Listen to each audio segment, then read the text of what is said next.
Shalom bien-aimés de le Seigneur, bienvenue à notre dévotion matinale. Ce matin, je viens te parler du jeûne. Le jeûne est une puissante manière de se rapprocher de Dieu.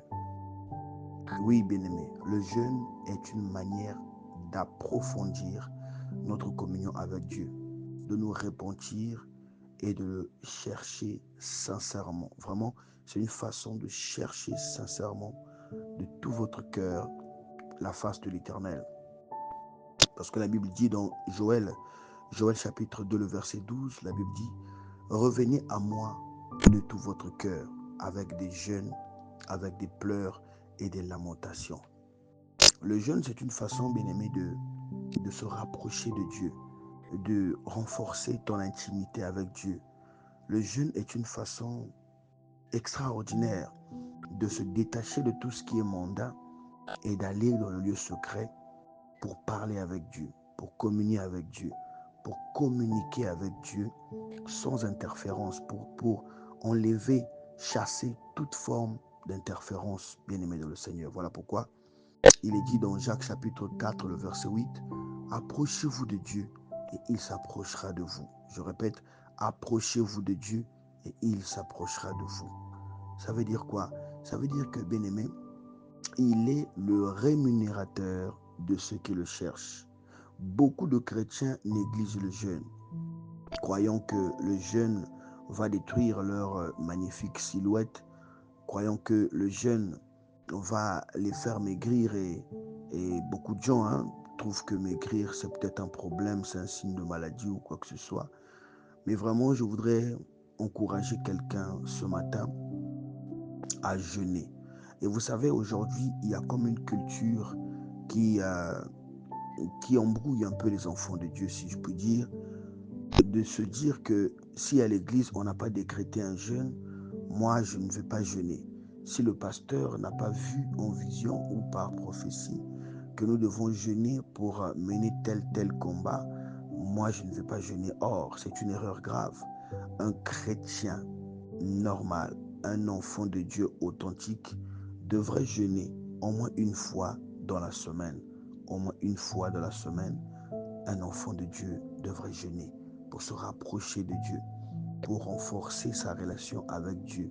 C'est très, très important. Psaume chapitre 42, le verset 2 à 3. Psaume chapitre 42, le verset 2 à 3 dit « Mon âme a soif de Dieu, du Dieu vivant. Mon âme a soif de Dieu, du Dieu vivant. » Bien-aimé, il y a des assoiffés de Dieu. Il y a des assoiffés de Dieu. Vous savez, je vais vous prendre l'image d'un enfant. Vous pouvez avoir 3 enfants et vous les aimez tous et aussi ils vous aiment tous. Mais il y aura toujours un enfant qui sera un peu plus emmerdant. Ça va apparaître comme de l'emmerdement, mais alors que cet enfant-là va manifester un peu plus d'amour, d'attention, de chaleur. Cet enfant cherchera plus votre présence. À votre niveau, vous pouvez prendre cela pour parfois, ça peut parfois un peu vous déranger, mais cet enfant-là vous aime d'une façon particulière, bien que tous les enfants vous aiment. Et vous aussi, vous manifesterez d'une façon particulière une certaine relation avec cet enfant, bien que vous aimez tous vos enfants naturellement. Alléluia. Donc, le jeûne nous rapproche de Dieu. Le jeûne renforce notre relation avec Dieu. Le jeûne fait que nous puissions, bien-aimés de le Seigneur, rester dans sa présence et écouter sa voix sans interférence. Alléluia. Parce que n'oubliez pas que le jeûne, c'est aussi une façon pour nous, les enfants de Dieu, de recevoir la direction et la sagesse divine. C'est-à-dire que nous avons besoin de prendre une décision très importante. Nous rentrons dans une nouvelle saison et nous sentons que cette saison sera une saison de challenge, une saison de défi. Nous avons besoin d'avoir une direction divine. Nous avons besoin que Dieu nous éclaire dans la saison dans laquelle nous rentrons. C'est très important. Oui, le jeûne rend notre cœur plus captif, plus réceptif à la voix de Dieu. Oui, plus sensible à la voix de Dieu. Alléluia. Et cela est souvent précédé par des choix très importants lorsque nous rentrons dans un jeûne pour avoir une certaine direction, pour avoir des directives venant directement de Dieu. La Bible dit dans Actes des Apôtres, chapitre 13, Acte 13, verset 2 à 3, Acte 13, verset 2 à 3, la Bible dit, pendant qu'ils jeûnaient, le Saint-Esprit dit, mettez-moi à part Barnabas et Paul. Alléluia. Là, nous voyons là un choix qui se fait avec la direction, avec l'aide, avec l'appui du Saint-Esprit. Mais qu'est-ce qui fait ça?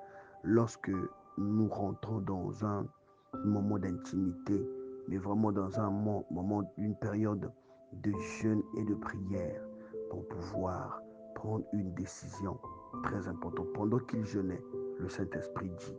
Donc, ils étaient en plein jeûne et le Saint-Esprit a donné une direction, une directive. Et cela fait que vous puissiez faire le choix avec sagesse. Alléluia. Je vais encore prier, médire avec Actes chapitre 14, le verset 23. Actes chapitre 14, le verset 23. Ils établirent des anciens dans chaque église après avoir prié et jeûné. Waouh, j'aime ça. J'aime ça. Ils établirent des anciens dans chaque église après avoir prié et jeûné. Ça veut dire que même le choix de mettre des diacres dans l'église demande un moment d'intimité avec Dieu, un moment de causerie avec Dieu, un moment où on a besoin que Dieu nous parle clairement sur la décision à prendre. Alléluia. Ah, vraiment Dieu, j'ai besoin dans cette saison que tu me parles. Qui est-ce que je veux placer dans telle église? Qui est-ce que je veux placer dans tel poste dans mon travail? C'est à tous les niveaux. Ce n'est pas seulement dans l'église, mais c'est aussi, bien aimé de le Seigneur, dans les décisions importantes que nous prenons au quotidien dans notre vie en tant qu'enfant de Dieu. Nous devons toujours consulter Dieu dans le jeûne. Voilà pourquoi il est important de prendre ce temps-là de jeûner, de se mettre à part. Il est très, très, très important de le faire. Esdras 8, verset 21. Esdras 8, verset 21 dit ceci. Je proclamais un jeûne afin de nous humilier devant notre Dieu pour lui demander un chemin droit. Waouh! Je proclamais un jeûne afin de nous humilier devant notre Dieu pour lui demander un chemin droit. Oui, si tu ne veux pas rentrer dans une saison où tu seras embrouillé, tu vas rater beaucoup de choses de la part de Dieu. Tu vas rater beaucoup de bénédictions, beaucoup de grâces venant de Dieu. Il est mieux de proclamer un jeûne. Oui, un jeûne personnel, un jeûne peut-être dans votre communauté, dans ta communauté chrétienne, peut-être que dans ta maison, il est important, peut-être que dans ton foyer. Proclame donc un jeûne et le Seigneur donnera le chemin droit à suivre. Alléluia. Le jeûne, c'est aussi un moment, bien-aimé, où nous rentrons dans un temps de prière et de privation du manger et du boire pour obtenir la victoire spirituelle et la délivrance. Oui, le jeûne renforce la prière dans le combat spirituel, tu dois le savoir, mon bien-aimé. Le jeûne renforce vraiment la force ça renforce ta prière, ça charge ta prière d'une force extraordinaire pour le combat spirituel. Oui, parce que pour ta percée dans des situations difficiles, pour ton avancement dans des situations critiques, tu as besoin de jeûner et de prier, d'être vraiment concentré pour écouter la voix de Dieu, pour avoir une direction et pour avoir la victoire. Marc chapitre 9, le verset 29. Marc chapitre 9, le verset 29 dit ceci. Cette espèce-là de démon ne peut sortir que par la prière et par le jeûne. Cette espèce-là ne peut sortir que par la prière et le jeûne.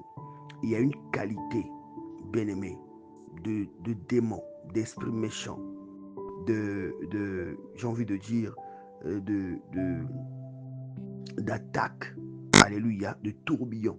Il y a une certaine espèce une qualité, une catégorie de tourbillon, d'attaque, de flèche, de démon, de mauvais esprit qui ne partira que parce que tu es rentré dans un temps de jeûne et de prière. Oui, bien-aimé dans le Seigneur, il est très important de le savoir. Regardez ce que Josaphat a fait dans 2 Chroniques chapitre 20, le verset 3 à 4. Josaphat, ce royaume menacé, la Bible dit, c'est un être humain, il a eu peur. La Bible dit, Josaphat eut peur et se disposa à chercher l'Éternel. Il publia un jeûne. Alléluia. Alors qu'il est attaqué, ce roi de Juda, Josaphat, alors qu'il est oppressé, il est persécuté, alors qu'il s'apprête à mener une bataille compliquée, il se dit non, le combat est d'abord spirituel avant d'être charnel. Voilà pourquoi je dois consulter mon Dieu. Je voudrais vraiment que tu aies cette culture-là, mon bien-aimé, que lorsque les combats viennent, que ce soit dans ton foyer, que ce soit dans tes études, que ce soit dans un voyage, que ce soit dans une décision que tu veux prendre, que ce soit dans une période de guerre spirituelle où tu te trouves maintenant, ou même que dans la famille ça ne va pas, il y a des disputes, des incompréhensions, les gens sont fâchés, les gens ont pris leurs décisions, leurs positions.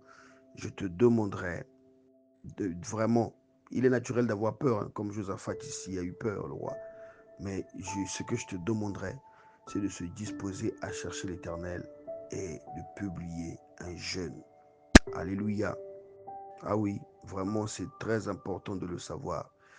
Et je vais finir par Esther, chapitre 4, le verset 16. Esther, chapitre 4, le verset 16. La Bible dit ceci. Jeûnez pour moi, j'irai vers le roi, et si je péris, je péris. Waouh. La reine Esther ici, elle sait qu'elle est prête à prendre une décision qui est une décision qui peut l'amener à la mort, à la ruine. Alléluia. Elle s'apprête à faire quelque chose qui n'a jamais été fait, quelque chose de dangereux. Mais elle se dit non. Avec Dieu, je ferai des prodiges. Avec Dieu, Dieu est capable de me soutenir, de me sortir de la main avant de prendre cette décision. Avant d'aller là où je risque de périr, je préfère parler à mon peuple de me soutenir dans le jeûne, que nous puissions rentrer vraiment dans un moment d'intimité, de chercher Dieu. Et là, j'irai, et ce qui doit arriver, arrivera. Amen. La Bible dit que Moïse, dans Exode chapitre 34, le verset 28, que dit la Bible? La Bible dit, Moïse fut là avec l'Éternel 40 jours et 40 nuits, sans manger de pain et sans boire d'eau. L'Éternel écrivit sur les tables les paroles de l'alliance et les 10 commandements. Amen, amen. Alléluia. Donc, on comprend ici que le jeûne de Moïse symbolise une dimension de purification. Alléluia. Et cette purification-là emmène à une certaine proximité avec Dieu. Parce que on abandonne vraiment son corps. On ne prend vraiment plus la peine de prendre soin de son corps, c'est-à-dire que de manger, de boire, on ne prend plus la peine de ça. Et pendant que Moïse est en jeûne et en prière, parce que la Bible dit, il est resté là 40 jours, 40 nuits, sans manger de pain et sans boire d'eau, c'est-à-dire qu'il s'est privé, alléluia, l'abandon du corps, mais il reçoit une révélation extraordinaire, montrant que le jeûne bien-aimé de le Seigneur ouvre l'esprit à la sagesse céleste. Oui, tu dois le savoir. Je viens de te lire Esther 4, verset 16. Qu'est-ce que dit encore Esther, verset 4, le verset 16? Je vais relire, je veux lire. Que le Seigneur vous bénisse. Merci Seigneur Jésus. Que dit la Bible? La Bible dit, va, rassemble tous les Juifs qui se trouvent à Suse et jeûnez pour moi sans manger ni boire pendant 3 jours, ni la nuit ni le jour. Ça veut dire quoi? Là, Esther décrète un jeûne collectif. Le jeûne collectif ici d'Esther devient comme un bouclier. Oui, comme un bouclier spirituel pour la protéger contre ce qui peut lui coûter la vie, ce qui peut faire qu'elle soit jetée en prison comme une malpropre. Alléluia, on voit là un acte d'humilité devant Dieu qui renverse même les décrets injustes. Oh oui, même les décrets injustes sont renversés par la puissance du jeûne et de la prière. Amen, amen. Alléluia. Donc, ça veut dire que même ton jeûne, là, ça peut changer le cours de l'histoire. Ça peut changer le cours de l'histoire. Voilà pourquoi jeûner et prier, c'est très important. C'est très, très important. Regardez Jésus dans le désert, dans Matthieu chapitre 4, du verset 1 à 11. Matthieu chapitre 4, du verset 1 à 11, la Bible dit, après avoir jeûné 40 jours et 40 nuits, il eut faim. Et vous allez lire la suite, parce que c'est du premier verset au 11e verset. Mais le jeûne de Jésus, qui précède sa mission publique, montre clairement que cela a eu un rôle déterminant pour la suite de son ministère, parce que ça a comme affermi son esprit contre toute forme de tentation. Alléluia. Alléluia. Oui, c'est l'image du jeûne comme une arme spirituelle. Oui, le jeûne ici est une arme spirituelle pour accompagner Jésus tout le temps de son ministère. Alléluia. C'est très important, c'est très important.